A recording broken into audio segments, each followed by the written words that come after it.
सदर मजलिस साहब की इजाज़त से मुझे इजाज़त है सर जी। बिस्मिल्लाहिर्रहमानिर्रहीम। सबसे पहले तो मैं अहमद शाह साहब का शुक्रिया अदा करूँगा कि उन्होंने मुझे यहाँ मदऊ किया और बच्चों के अदब के सिलसिले में मुझे शरीक गुफ्तगू किया। मैं अपना ब्रीफ तारुफ थोड़ा सा करा दूँ। तारुफ मैंने करा दिया है, अब बच्चों के अदब पे गुफ्तगू करेंगे। बच्चों अदब से मेरे रेडियो पाकिस्तान, मैं शायर हूँ बच्चों का जी। ये हाथ हटा दें, इससे हाथ हटा दें, ये रुके रहेगा, ऐसे ही रहेगा ये। अच्छा ठीक है जी। तो मेरे रेडियो पाकिस्तान कराची से 104 नगमे नश्र हो चुके हैं और रेडियो पाकिस्तान कराची से स्टेशन डायरेक्टर की तरफ से मुझे अवार्ड भी मिल चुका है मुझे। और आप ये समझ लीजिए कि बच्चों की दुनिया में मैंने जितना काम किया है उसका आप तसव्वुर नहीं कर सकते कि पूरी दुनिया में चंद ही लोगों ने किया होगा, क्योंकि मैंने शायरी को एक नए अंदाज से मैंने गुड़िया गुड्डों की दुनिया से हट करके मैंने बच्चों की नसीहत के लिए किया। अब मैं पहले तो सबसे पहले मैं आपको नज्म ही सुनाऊंगा बच्चों की जो रेडियो पाकिस्तान नश्र हो चुकी है। और इस सिलसिले में मैं सीमा रजा का शुक्रिया अदा करूंगा, प्रोड्यूसर और लाल साहब का, कि जिनकी तवज्जो से मेरे नगमे नश्र ना। सुबह सवेरे नईम साहब, सॉरी मैं माफ़ी चाहता हूँ आपसे, आपने गुफ्तगू करनी है 21वीं सदी में बच्चों के अदब के मौजूद पर। सर मैं एक्चुअली पोएट की हैसियत से मुझे बुलाया गया ना, तो उसी सिलसिले में जो मेरे नगमे नश्र में तो उसी में मैं सर हूँ जो जी। तो बच्चों की दुनिया का ये सुबह सवेरे सुबह सवेरे पर फैलाए अपने अपने घर से निकले, सुबह सवेरे पर फैलाए अपने अपने घर से निकले। चू चू करती चिड़िया निकली, चू चू करती चिड़िया निकली, कू कू करती कोयल निकली, छोटी सी गोरैया निकली, दाना पानी ढूंढने निकली। चू चू करती चिड़िया निकली, कू कू करती कोयल निकली, छोटी सी गोरैया निकली, दाना पानी ढूंढने निकली। और फिर अच्छे अच्छे बच्चे, लिखने पढ़ने वाले बच्चे, अपने अपने बसे थामे, अपने अपने बसे थामे, अपने अपने घर से निकले, सुबह सवेरे पर फैलाए अपने अपने घर से निकले। और ये नज्म है चिड़िया और घोंसला। बच्चों के लिए मैंने लिखा है कि प्यारे बच्चों, आप जद्दोजहद करो, मेहनत में लगे रहो, अल्लाह ताला आपको इसका जरूर सिला देगा। तो इस हवाले से मैंने चिड़िया को गौर किया कि जो एक एक तिनका चुनती है, इधर से उधर दरबदर की ठोकरें खाती है, लोग उजाड़ देते हैं, वो फिर बनाती है। चिड़िया और घोंसला।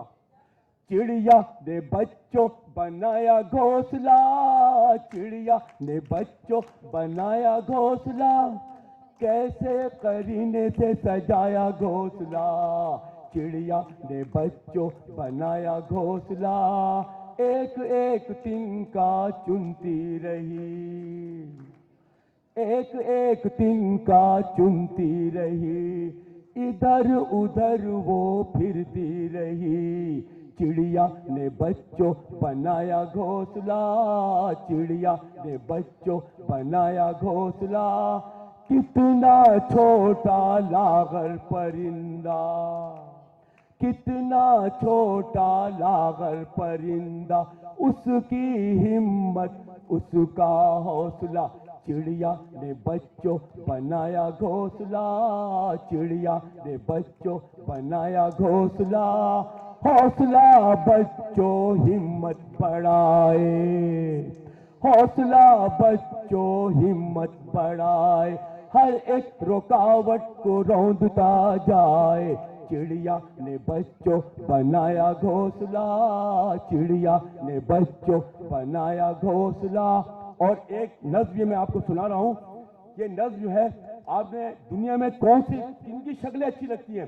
शक्ल उन लोगों की अच्छी लगती है जो काम भला करते हैं। वो कितने भी खूबसूरत होते हैं लेकिन वो अच्छे नहीं लगते हैं। तो ये मैं आपको एक वाकया थोड़ा सा सुना दूं। देखिए, मैं डर्माटोलॉजी स्किन स्पेशलिस्ट भी हूँ। मेरे पास एक बलोची 95 ईयर्स के ओल्ड आए बुजुर्ग आए। मैंने कहा सर कोई जिंदगी का तारीखी वाकया तो बताइए। तो उन्होंने मुझे बताया, बेटा एक औरत वहाँ मंगोपीर में रहते थे, बच्चे को लेके खड़ी थी, वो इत्तेफाक से बच्चा उसका गिर गया, उसके हाथ से छूट के डर से। तो मगरमच्छ आए उसको खाने के लिए, तो एक ऐसा मगरमच्छ था जो उनको जो है तो पीछे कर रहा था और बच्चों को बचा के माँ की तरफ बच्चों को फेंक रहा था। उसके बाद मैंने उससे इतना मुतासिर होकर एक नज्म लिखी है, गिद्ध, जुगनू, गिद्ध और मुर्गा भी। छू तो हाँ वो ऐसा, हाँ। रातक जुगनू उड़ता उड़ता दरिया के उस पार जा पहुंचा, रातक जुगनू उड़ता उड़ता दरिया के उस पार जा पहुंचा, सुबह हुई तो थककर बोला बच्चों का वहां हाल क्या होगा। अब एक मुर्गाबी को देखा, कितना खूबसूरत परिंदा है, एक मुर्गाबी को जो देखा उससे जाकर रोकर बोला मुझको मेरे घर पहुंचा दो, बच्चों से मुझको मिलवा दो। उसे मुंह मोड़ लिया, मुर्गाबी ने मुंह को मोड़ा, उसने जुगनू का दिल तोड़ा। अब गिद्ध, जो खूंखार कहते हैं जिसको, वो देख रही थी, गिद्ध ने जुगनू को जो देखा पीठ पे उसको घर पहुंचाया। अरे काम मुसीबत में जो आए सबसे अच्छे वो कहलाए, बात यही है बच्चों सच्ची, काम भला तो सूरत अच्छी। शुक्रिया, शुक्रिया। नहीं, दोबारा आएंगे आपकी तरफ, दोबारा आएंगे जी। ठीक है, ठीक है, शुक्रिया, thank you very much. Naimuddin Nizami साहब, नईमुद्दीन कंवल साहब। अस्सलाम वालेकुम बच्चों। बच्चे इधर ही नजर आ रहे हैं। पता नहीं अली हसन साजिद ने मेरी किसी कमज़ोर क्लास टीचर से कभी कभी हो जाती है ना, उसका बदला लिया है या क्या हुआ। मैं बताऊं, मैंने 30 साल लग के यूनिवर्सिटी में पढ़ाया, तो इसका मतलब मैंने इस्तकामत से एक काम तो किया। अच्छा, चूँकि हर टीचर जो है उसे कुछ वक्त आम किसी आदमी के मुकाबले में थोड़ा ज़्यादा दस्तयाब होता है कि वो हाफ डे अपने इदारे में रहता है, घर आके कुछ वक्त पढ़ता है, लेकिन उसके पास वक्त होता है। तो चूँकि वक्त था तो मैंने ये तय कर लिया कि ये सब बच्चों के नाम।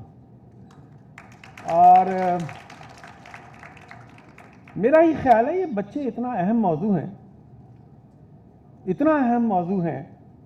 और मैं लोगों से पूछता हूँ कि जब घर में कोई बच्चा आता है तो क्या ऐसा नहीं होता कि माँ बाप अपने वसाइल, अपनी सलाहियतें, अपनी तवज्जो, अपना रिसोर्सेस सब उस बच्चे पर लगा देते हैं कि किसी तरह ये बच्चा बड़ा हो जाए।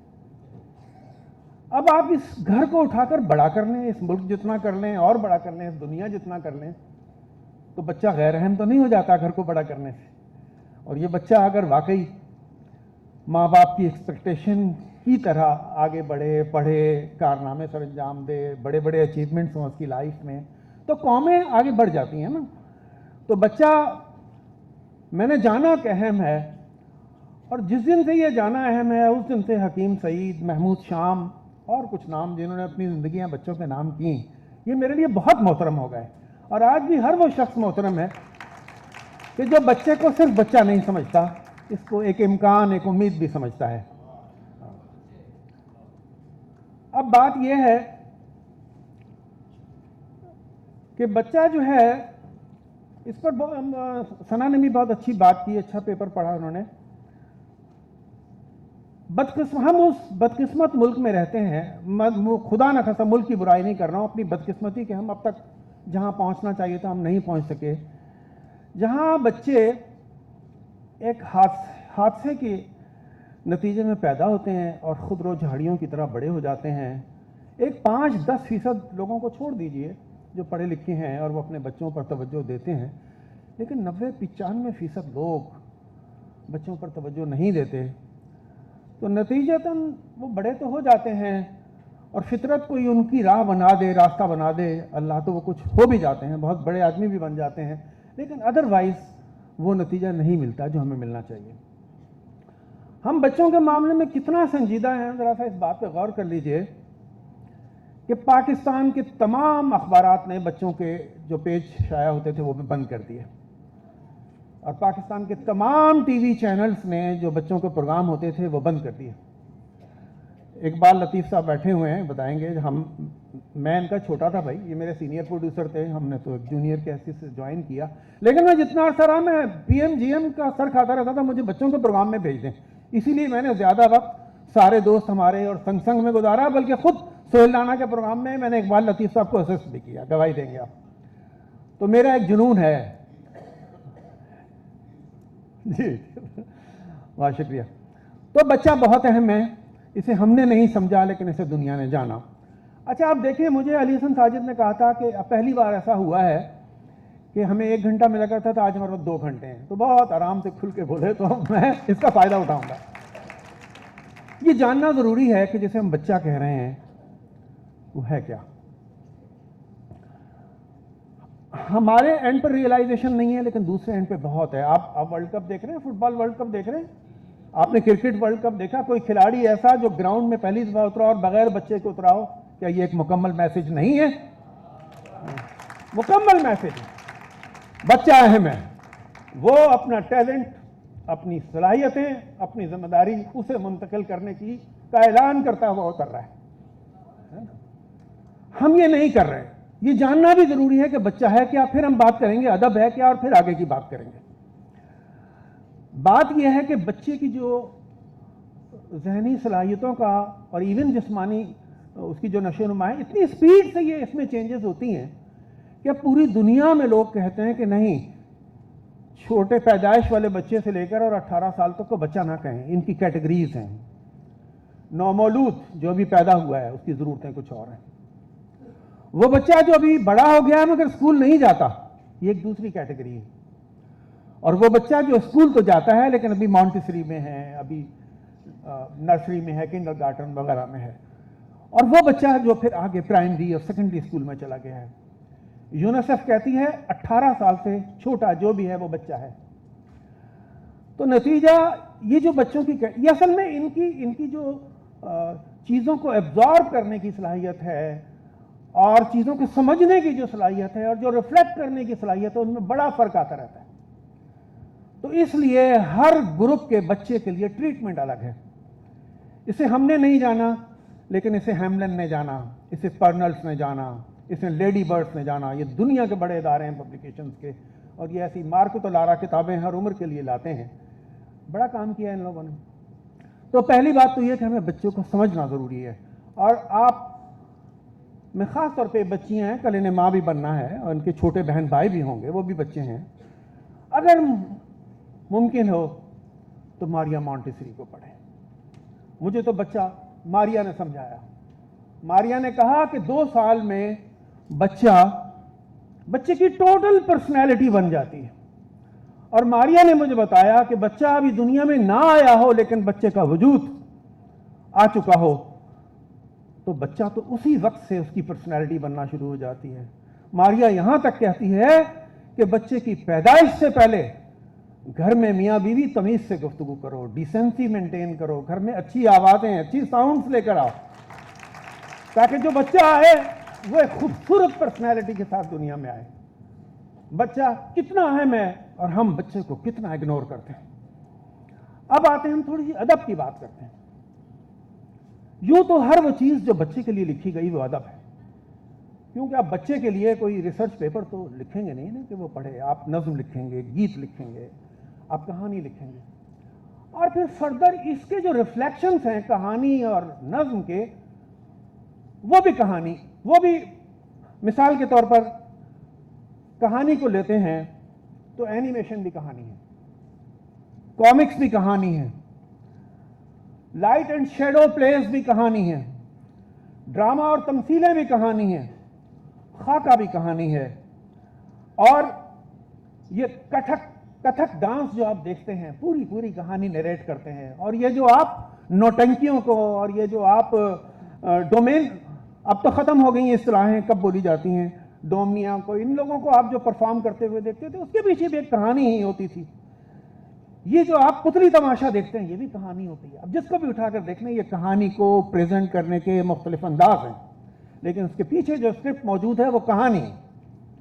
और याद रखें, कहानी इंसान की, बच्चे की सबसे बड़ी ज़रूरत है। मैं लोगों से कहता हूं मुझे इसका जवाब दें। मैं आपको सनद पेश कर सकता हूं, मैं आपको रिसर्च के हवाले दे सकता हूं कि जब दुनिया में इब्लाग न था, जब दुनिया में कम्युनिकेशन के ज़राए न थे, साइंसी तरक्की न थी, एक गांव में रहने वालों को यह पता न था कि उस पड़ोस के गांव में कौन रहता है। कहानी उस वक्त भी मौजूद थी। घर की बड़ी बूढ़ियां, माएँ, नानियां, दादियां कहानी सुनाते थे बच्चों को, और चौपालों में बैठकर कहानी सुनाई जाती थी। कहानी इतनी अहम थी, तभी तो फितरत ने इसको आपके निजाम का हिस्सा बनाया। कहानी बहुत अहम है। और सोचें क्यों अहम है, एक छोटी सी बात याद आ गई। मेरा एक क्लास फेलो था, क्लास फेलो तो नहीं था, वो उर्दू में था, मैं मास कम्युनिकेशन में था। चीनी एक लड़का था, चोची तिंग, उसका इंतकाल हो गया। वो पाकिस्तान में उर्दू में मास्टर्स करने आया था और उर्दू पढ़ने आया था। एक रात देर तक वो जाग रहा था। मैंने पूछा तुम्हारा कमरे में रात लाइट देर तक जल रही थी? कहने लगे मैं कुछ लिख रहा था। मैंने कहा क्या लिख रहे थे? कहने लगे वो बच्चों की कहानी लिख रहा था। मैंने कहा अच्छा, तो क्यों लिख रहे थे भाई, तुम तो यहाँ रहे हो या कोई बच्चा भी नहीं है? नहीं, ताकि मैं चीन के बच्चों के लिए भेज सकूं। अरे वाह, तो इससे क्या होगा तुम वहां भेजोगे तो? मैंने कहा वो कहेगा शाया होगी, मजा आएगा, अच्छा लगेगा। उसने ये बात नहीं की। उसने कहा नहीं, ताकि मेरा बच्चा सोचता हुआ बड़ा हो। कहानी और करती ही क्या है, बच्चे के माइंड को एनालिटिकल माइंड बनाती है, बच्चे के माइंड को क्रिटिकल माइंड बनाती है, बच्चे के माइंड में सवाल उठाती है, बच्चे के माइंड में सोचने की सलाहियत पैदा करती है। और वो जो सवाल उठते हैं उसके जवाब की जस्तजू में चलता है, तो वही तो सब कुछ है। कहानी बहुत जरूरी है। हमें इससे भी शिकवा नहीं कि कोई कमजोर कहानी लिखता है, कोई अच्छी कहानी लिखता है। लिखने का अमल है ही ऐसा कि बहुत से लोग बैक वक्त लिखते हैं, उसमें कोई बहुत आउट क्लास कहानियां, दुनिया में बहुत अच्छी क्लासें कहानियां जो निकल कर आई हैं वो चंद हैं। ये लिखने का अमल ऐसा ही है, जो लोग लिखते रहते हैं फिर वो अच्छा लिखते रहते हैं, बढ़ते रहते हैं आगे और एक दिन अच्छी कहानी लिखते हैं। लेकिन कहानी है बहुत अहम। और मैं लोगों से पूछता हूं, कहानी अहम ना होती तो दुनिया भर के मॉन्टेसरी स्कूलों में स्टोरी टेलिंग इतना बड़ा मजमून ना बनता। और यहां यह वजाहत भी जरूरी है कि कहानी देखना जरूरी नहीं है टीवी की शक्ल में, लेकिन कहानी का सुनना जरूरी है, कहानी का पढ़ना जरूरी है। उसकी वजह यह है कि कहानी आपकी इमेजिनेशन से खेलती है, आपके सोचने समझने की सलाहियत से खेलती है। जो इमेज आपने देख लिया फिर आप वो नहीं बनाते ना, वो तो आपने देख लिया। एक बार इशफाक साहब और बानो कुसिया आए हुए थे। हमारा एक प्रोग्राम होता था सिल्वर जुबली, शोएब मंसूर उसके प्रोड्यूसर थे, मैं उसमें असिस्टेंट प्रोड्यूसर था। तो वो मेहमानों का प्रोटोकॉल मेरे पास था। तो इशफाक साहब और बानो कुसिया के साथ मेरे 3 दिन गुजरे। मैंने एक दिन इशफाक साहब से कहा, इशफाक साहब आपका इतना अच्छा एक प्रोग्राम था रेडियो पे, तलकीन शाह, तो आप उस तलकीन शाह को ड्रामेटाइज क्यों नहीं करते टीवी के लिए? आप यकीन करें कि इशफाक साहब ने जिस तरह रिएक्ट किया, मुझे लगता है उनको गुस्सा आ गया कि उनकी खबरदार, ये बात आज की है, आज के बाद नहीं करना। मैं अपने जीते जी ना ड्रामेटाइज करूंगा ना किसी को करने दूंगा। मैं परेशान हो गया, मैंने ऐसी तो कोई बात नहीं की, इशफाक साहब को गुस्सा क्यों आ गया? तो मैंने कहा सर मैंने ऐसी तो कोई बात आपसे नहीं की, आपको इतना गुस्सा क्यों आ गया? इशफाक साहब कहते नहीं, जिन लोगों ने तलकीन शाह को सुना हुआ उनसे पूछो कि एक मासूम तलकीन शाह जो उन्होंने ड्रॉ कर रखा है यहां, वो मर जाएगा, वो मर जाएगा। ये जब बच्चे कहानी पढ़ते हैं ना, तो ये अपना देव बनाते हैं, अपना जादूगर बनाते हैं, ये अपनी चुड़ैल बनाते हैं, ये अपनी परी बनाते हैं, ये अपनी शहजादी बनाते हैं, ये अपना शहजादा बनाते हैं। आप इनको दिखाओगे ना तो उनके कैरेक्टर मरेंगे नहीं तो उनका दम जरूर घुटेगा। तो इसलिए बच्चों को कहानी पढ़ाएं, कहानी सुनाएं। एक दिन अल्लाह की मेहरबानी से मेरे बच्चों ने मेरी जिस तरह चाहती पढ़ लें, उन्होंने पढ़ लिया। मैंने एक दिन अपनी वाइफ से पूछा कि यार हम तो गांव के रहने वाले, मैं तो अपने ख़ानदान का पहला फर्द हूँ जिसने मैट्रिक पास किया, ये माशाल्लाह माशाल्लाह अल्लाह की हम पर मेहरबानी हो गई कि बच्चों ने कुछ पढ़ लिया, तुम्हारे ख्याल में इसकी वजह क्या है? तो एक तो मेरी वाइफ ने कहा दुआ है, हमने बहुत दुआएं की। मैंने कहा ठीक है, लेकिन मेरी अहलिया आज भी मुझसे इस बात पर वो कहती हैं हमने बच्चों को हजारों कहानियां सुनाई। हाँ, लंच कहानी के बगैर नहीं होता था, ब्रेकफास्ट खाने के बगैर नहीं होता था, रात का खाना कहानी के बगैर नहीं होता था। हम गाड़ी चलाते थे तो पीछे खड़े हो जाते थे और हम गाड़ी चलाते चलाते कहानी सुनाते थे। ऐसा भी होता था कहानी बुन रहे हैं और कहानी कह रहे हैं और कहानी बच्चे सुन रहे हैं। तो कहानी इतनी जरूरी है। काश आज का ये पूरा सेमिनार कहानी पर होता तो कितना मजा आता। और एक बात मैं अली हसन साजिद से भी कह रहा था, ये ज्यादा अच्छी बात होती कि हम 21वीं सदी में बच्चों के आलमी अदब पर बात करते, लेकिन हम सबको ज़ेली उन्वानात भी दे दिए जाते इस अम्ब्रेला के नीचे, तो ये ज़्यादा खूबसूरत प्रोग्राम हो जाता आज का। एनीवे, अब हमें ये आज़ादी है कि हम मौजू को जिस तरफ चाहें ले जाएं। तो हम ये कुछ बातें मैंने आपसे की। अब आप बताएं, जब हमने आंख मचोली शुरू किया, बच्चों का माहनामा, मैं उसका फाउंडर एडिटर था, 10 साल एडिटर रहा। आप में से जिन लोगों ने आंख मचोली देखा वो गवाही देंगे कि हमने उसमें अच्छा कंटेंट दिया। और उसकी शायद वजह है कि ये भी थी कि हमने कहा हम पैसे देंगे राइटर को। तो जो फाइनेंसर थे वो कहते थे पैसे तो जंग नहीं देता, पैसे तो फलाह अखबार नहीं देता, तो हम क्यों देंगे बच्चों के एक छोटे से पर्चे को। तो मेरी ये लड़ाई रहती थी। मैं कहता था कि देखें, हम कागज खरीदते हैं पैसों से, जो कागज लेके जाता है मजदूर उसको पैसे देते हैं, जो उसको काटता है उसको पैसे देते हैं, जो उसको छापता है उसको पैसे देते हैं, जो बाइंड करता है उसको पैसे देते हैं। यार जो इतनी खूबसूरत तख्लीकात देता है हम उसको पैसे नहीं देना चाहते। मैंने अपना मुतालबा मनवाया।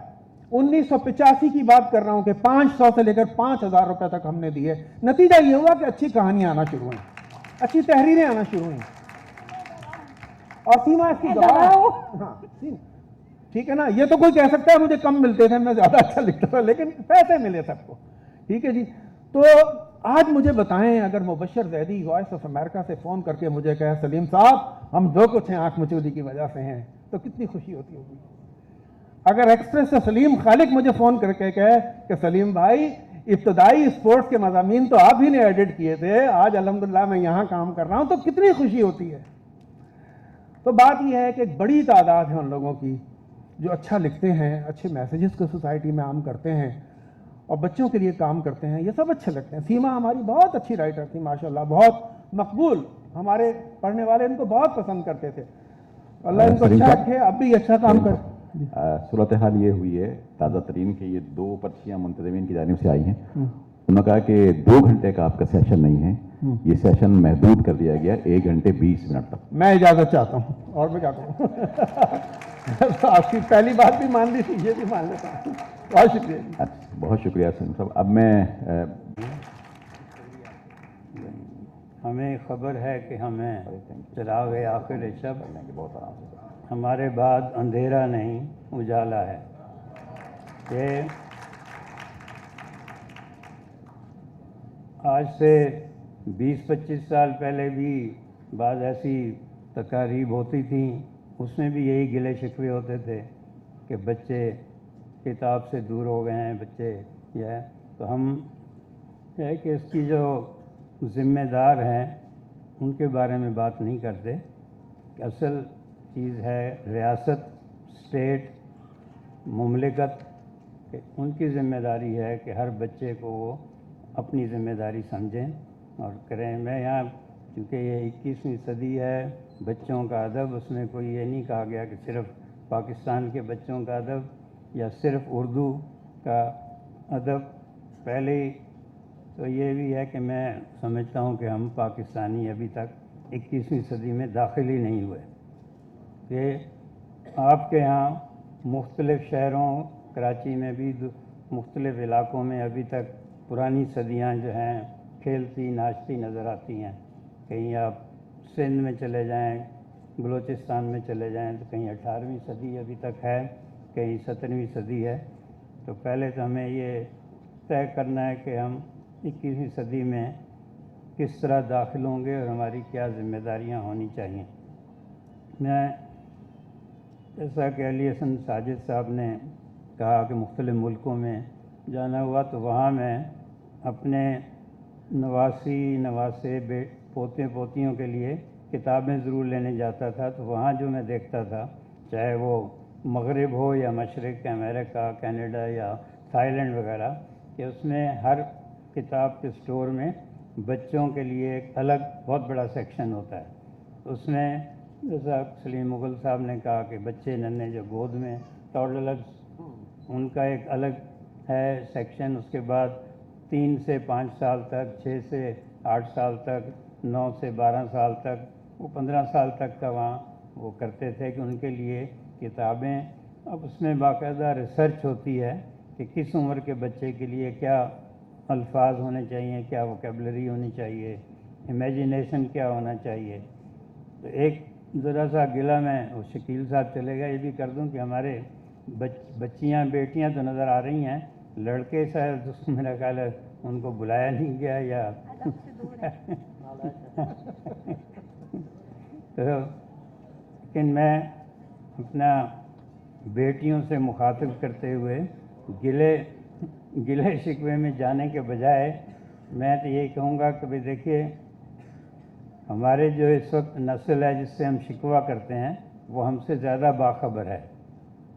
इनको जो है मोबाइल फ़ोन के ज़रिए इनके पास हमसे ज़्यादा मालूमात हैं और ज़्यादा बाखबर हैं ये, तो हमें इनसे सीखना चाहिए। मैं अपने इतवार के कॉलम में हमेशा लिखता हूँ कि आज अपने बेटों बेटियों पोतों पोतियों नवासों नवासियों के साथ वक्त गुजारें और उनसे कुछ सीखें कि ये जो वक्त है बचपन का, न ये झूठ बोलती हैं न झूठ सुनना चाहती हैं, और ना ये हमारी तरह मुनाफिकत और मसलियत से काम लेते हैं।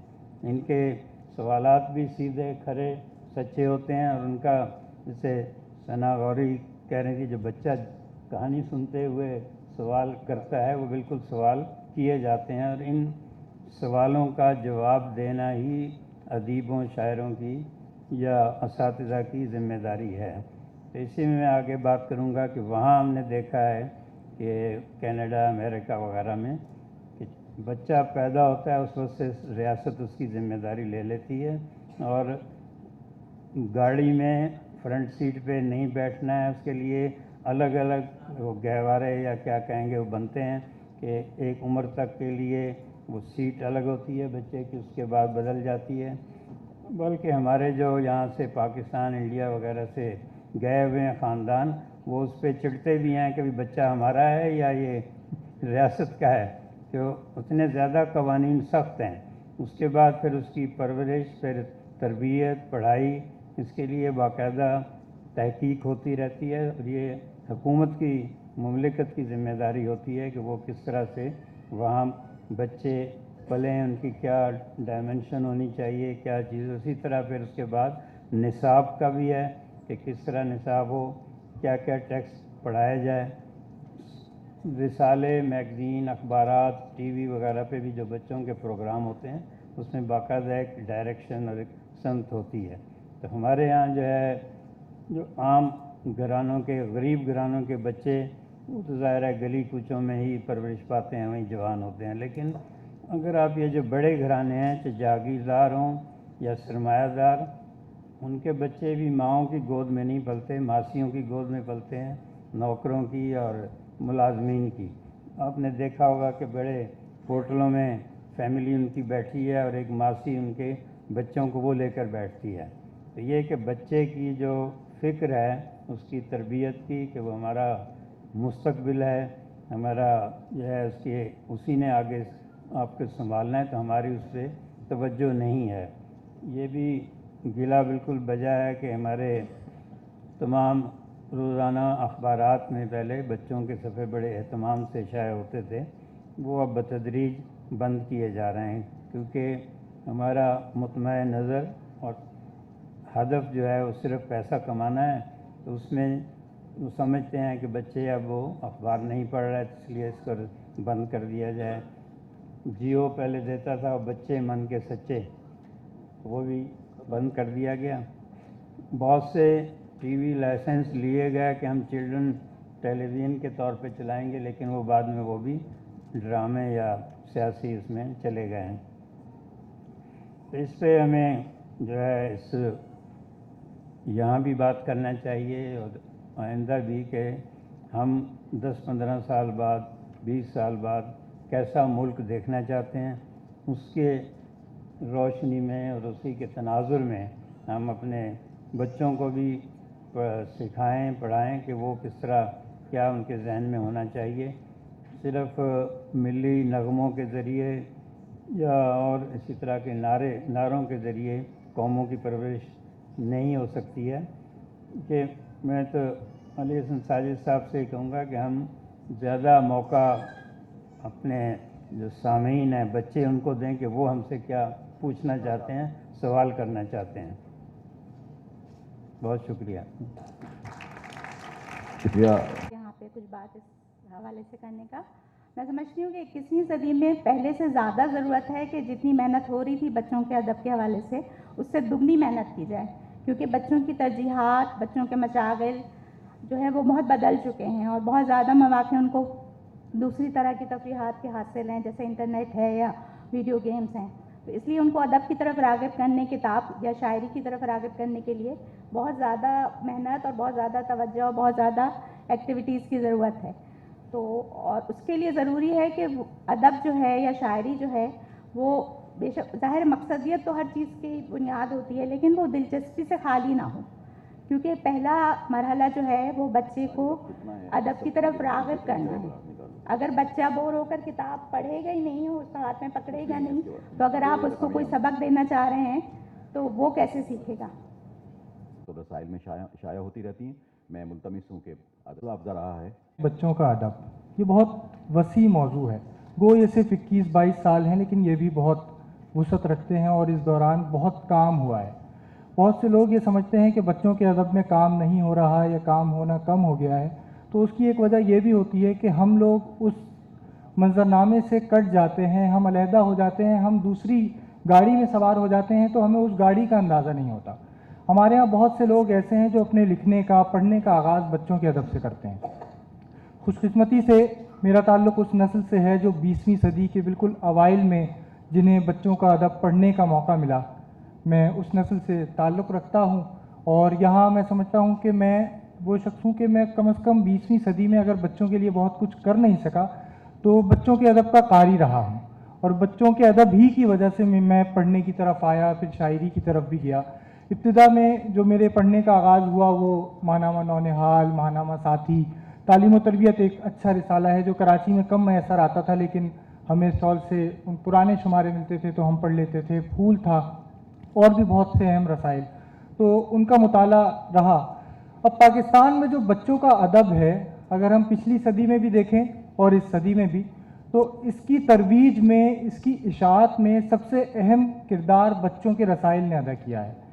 दुनिया भर में ऐसा होता है या होता होगा, और एक सिलसिला ये होता है कि किताब के ज़रिए बच्चों का अदब पहुंचता है या किसी भी किस्म का अदब पहुंचता है, कहानी पहुंचती है, नज़्म पहुंचती है, लेकिन हमारे बहुत से शोरा और अदीब रसाइल के ज़रिए बच्चों तक पहुँचे। अब इसमें एक अच्छाई ये हुई कि उनकी रसाई बहुत से लोगों तक रही, बहुत से बच्चों तक रही। और दूसरा मामला ये हुआ कि उन्होंने जो लिखा वो उन्होंने वही चीज़ लिखी जो रसाइल चाहते थे, जो रसाइल की पॉलिसी होती है। अब हम गुज़िश्ता सदी की बात नहीं करते। गुज़िश्ता सदी में नौनिहाल और तालीम व तरबियत, माहनामा साथी और बहुत से रसाइल शुरू हुए, फिर वो आज तक जारी हैं। बहुत से अहम रसाइल हुए जिसमें टूट बटूट है। महमूद शाम साहब हमारे साथ तशरीफ़ फरमा है, उन्होंने रिसाला निकाला। सलीम मुग़ल साहब ने आँख मचोली निकाला, और एक रिसाला जंगल मंगल है जो आज भी वक्तन फ़वक्तन शाया होता रहता है।